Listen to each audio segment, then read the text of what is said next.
Do I look as tired as I feel? I feel like I probably look as tired as I feel. Kind of recovering from back-to-back weekends of Super Tour race service. That stuff's hard. I'm not cut out for that anymore. I used to be able to stand on my feet and do race service, and no, it was always hard, actually. Those are long days. Anyway, lessons learned. We had a lot of very cold racing in Lake Placid and Craftsbury. 5 race days between the 2 weekends back to back. A lot of good success waxing. I was able to connect with Pat O'Brien from SMS T2 and Leo Hip from Team Berkey and kind of team up to do a bunch of testing and waxing for some good athletes, and it all went really well. And I wanted to share some of what we learned. One of the main things from these 2 weekends, one of the main takeaways talking with so many coaches and teams is that people found a lot of different things. In fluoro waxing, often product selection could really rule the day. And fluoro-free, it's feeling a little more like process and procedure and application methods are really determinative. I had an interesting conversation with Nick Brown from Craftsbury Green Racing in between the 2 race weekends, where he indicated that even within their team, a different tech with a different set of tools applying the same products could come up with different test results. For this reason, I think focusing on process and application and the system that you have in your team and not being too concerned with what other people are finding is probably really critical. It's going to be hard to chase products unless you're also chasing applications. And for that reason, I want to share some of both, some of what we're finding about both products and applications over the last 2 weekends. Very, very cold. Both weekends characterized by snowfall in advance in Lake Placid. Thursday night and Friday before the races started, there was several inches of snow. Craftsbury, we drove up early Friday morning for Super Tour sprints, and it was slushy rain at home, and we drove into a blizzard, and it was like a foot of new snow. It was crazy. Beautiful new snow conditions. So there was a lot common between the 2 weekends and very cold temperatures with below legal race temperatures at night and quite refrigerated snowpack. Throughout, we had super good luck on the Star Polar Powder. Not this one. This is a little retail one. We were chewing up the big bottles. I think we have maybe 100-gram team-size bottle left in inventory, and I'm going to have to get Star to send some more. This stuff has been super popular. We've had a lot of cold weekends back-to-back, and the Midwest has been very cold. It's been a super popular product, and I think we're almost out. Very versatile, really rising to the top and becoming a favorite. This is powdered paraffin. This is different from the old school kind of cold powders like the Star C1 or Skigo C380 or Toco Extra Cold Powder. Those are different. I don't know exactly how. They might be more of a hardener additive than a paraffin. I need to be a chemist to understand it better. This stuff is paraffin in powder form, and it just works really well. And I'm not sure why a lot of teams had good success with it. It's been used a lot. We even tested in some warm weather between the 2 weekends, a rainy day on Wednesday or something. Pat O'Brien did some background testing for warm conditions, and as an underlayer, this beat out the medium and everything else in the test under a warm liquid. So really interesting and versatile product, worth testing, and we'll be using that a lot more. The other thing we found was this relatively new beta block. This one right here is a product that David has sent over several weeks ago, and we've just started working with it. We've had good luck with the warm and medium beta products, and so we asked him to make it cold. The chemistry on these blocks, these fleece applied blocks, is different from the rest of the Star chemistry. It's pointed at higher humidity. This one in particular has a lot of the ceramic additive in it and some solid lubricant, which is why it's kind of grayish. I handed a bunch of these out to teams, and I know I heard back from teams that were using them. They got used a lot in the last couple of weekends, and our application for every race up until Sunday in Craftsbury was a couple layers of this beta block fleeced on, followed by cold liquid, but with a twist. We were using a special Wayne Johansson from Gatineau Nordique Sport application of this liquid. He's been telling me it's fantastic for a couple of years, and I've tested it without so much success, and then all of a sudden, these past 2 weekends, it was amazing, and this is a hot application. Hopefully I can make a little video to insert here, like right in somewhere in here. Okay, I'm going to shoot a little application demo of the special Wayne Johansen method for applying cold liquid that we ended up using a bunch these last 2 weekends. But first, we need to clean the iron. A lot of times when an iron gets used a lot, you get this little brownish schmeg on the bottom, and you can let the thing cool off and sand it off to refresh it. But you can also use a sheet of Fibertex. This is actually just 3M Scotch-Brite, which I think is exactly Fibertex. And with the iron hot, it'll clean up like real fast. Does a great job. And it's just a good idea to do this with some regularity. It will leave a bunch of like aluminum schmuck on the bottom, so you kind of need to clean it off with a little molten wax. That stuff. There we go. Okay, special application.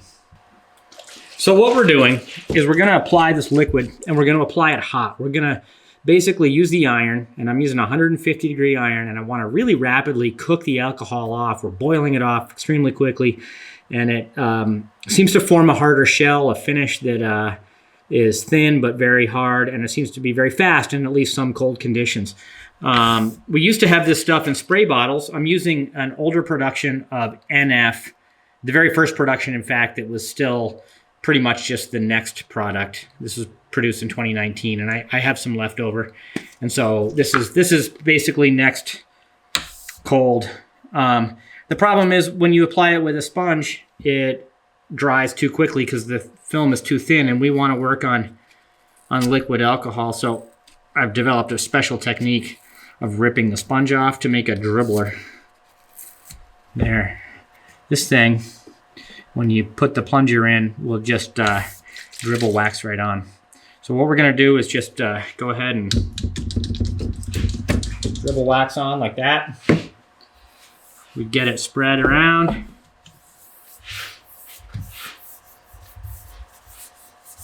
And then with the iron at 150, we just float it on down.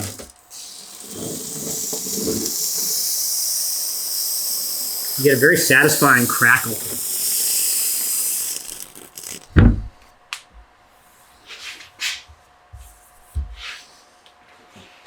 Spread it out of the groove. Re-iron, kind of bias one side, then the other. We're not putting a lot of heat into the base because there's not enough wax material to act as a vehicle for the heat. What we are doing is really glazing that surface and creating a really hard shell. Tends to be quite fast. I'm calling it the Wayne Johansen method because Wayne has really championed this method. We actually used this all the time back in the fluoro days when we were using the Star HF liquids. It worked really, really well with those. We haven't found it to be as successful with the fluoro-free version. We tested it right from day one, and it wasn't as good, but Wayne lives in a cold place up near Gatineau Park, and he has had continually good luck with this, and he keeps telling me, you gotta try it, you gotta try it. And I've tried it, but finally this weekend, last 2 weekends, it worked super well. You follow this up with a rotofleece. Usually you have some baked on kind of little hard spots, and it works really well to brush those aggressively with soft nylon roto brush just to get the base uniform. Polish it really, really well, and it'll be fast, super fast in the cold. Okay, was that an illustration? Did I make an illustration? If I didn't, you're just going to have to deal with this, but I hope that illustrated the application. Why the hot application? I feel like cooking the alcohol off really rapidly is hardening that surface in a way, and boy, was it making it fast. Felt really, really good. Worth testing for sure. Sunday in Craftsbury, everything changed. I don't know why everything changed, but we set out the day expecting to end up in the same place we had for the previous 4 races over 2 weekends. And that hot application didn't work. Beta block didn't work. The regular cold block was really good. We found about 4 or 5 different products that worked really super well. We ended up on this Rhodey RL Cold. Not this one. This one I just got from Roger Knight, the importer. This is my service bottle, 500 milliliter. We had a small one. But that's what we raced on Sunday. It was really good. It could have been almost anything that was, well, no, not almost anything. The list included Rody RL Cold, Rex G21, very good. The Vouti Pure Pro Cold was good. And just a little behind, well, the Cold Block from Star was very good. I liked it better than the liquid. And just a little behind was Swick's TS6 liquid that the SMS crew had for testing, but was also promising. So there was a lot of stuff that was in play for Sunday. Kick was interesting. 2 kick races. One was a sprint in Placid on a fantastic course. The new venue up in Lake Placid is awesome. I'm very impressed, especially that sprint course is a real contest with some interesting racing produced as part of it. What was shocking to me was that we ended up racing, even though we were on relatively new snow, a lot on this M16. This stuff, I developed the original mixes to help in old snow. The feeling of these waxes is kind of addictive because it's really rapid engagement and disengagement. They're very fast and they're snappy feeling and really quick to develop kick. And it doesn't take a high volume of wax to make them kick. What's interesting about these Star versions appears to be that they are much more icing tolerant. Both weekends I would have expected my original mixes to ice up. And the way they ice is really insidious. The ice just builds up gradually and the wax slowly gets bad. So I was super nervous in every case here because I kind of expected it to go bad. But it didn't.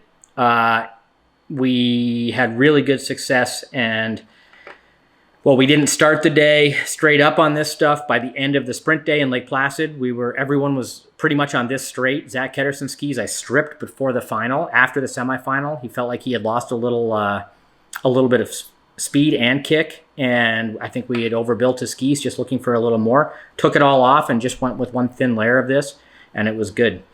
The other thing that was really good was we were using speed covers. Speed covers, I'll have to do a separate video on speed covers for Classic. Look for that one. We got to discuss speed covers, but that in Placid especially was critical, really, really important.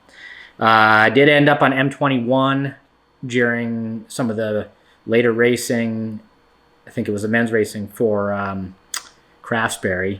The only exception in Craftsbury was that we had a bunch of different stuff happening, and one of the things that was good was the Vouti, the Pure Race. Where's my Race LDR? Pure Race LDR. This is a brand new one I brought for illustration purposes. I don't know what happened to my race one. We use a lot of it as a base to build volume on higher skis. We had some higher skis really in play in some of the soft conditions because the high skis provide really good gathering force and deeper kick, and this race product from Vouti really supports that deep kick very, very well. We had the Pro Pink, which is a new snow product from Vouti, on top of it, and that was a winning wax job early in the day, and we ended up putting wax on for the APU team after a traffic incident. Took out their coach in the morning, their waxer, Jack Novak. He was fine, but his athletes needed some support, and Becca Rorabaugh went on this combo, just the Race LDR with Pro Pink on top, whereas everybody else ended up with M16 on their skis. But yeah, not that hard to make really good skis, but it was for sure we were looking for a little more depth in the kick. Also interesting, there were people with really good results out there on super cold wax jobs, really, really lean skis. The men in particular on those race courses at Craftsbury, their North 5K. It's a really hard course to just go ski for an old guy like me. The Super Tour level men double pull so much of that. They carry so much speed into the base of the downhills, and they come up the hills a long way carrying double pull speed. And the efforts are relatively short for climbing, and they're really able on a fast day to utilize fast skis. So there were some teams that had visibly fast skis and made really good results from them. Some racers missed a little bit on both sides. We had Bill Harmeyer probably a little overwaxed, and with super kick, hero striding, but maybe not carrying enough speed. I think Zach Ketterson ended up on like a really good balance, and some of the guys Chris Mallory was waxing for Sun Valley, for example. Those guys had visibly fast skis and were doing really good things with them. So there were a lot of different approaches to making the skis work on that day, and it's always fun when you see different approaches produce excellent results, and it leaves you begging the question, like, is there a perfect solution, or is it up to the racers to make it work? That's about it. That's 2 really long weekends of racing that were super fun and rewarding with some great results. And it's fun to see racing at a high level happening, and really exciting to see it happening fluoro-free. It was a nice, easy break-in to fluoro-free racing because of the cold. It was easy to make fast-feeling skis. It's going to get tougher as things get warmer. But I would say it was a successful couple weekends of racing. I think it's nap time. I don't think I had anything else to say. Was there more? No.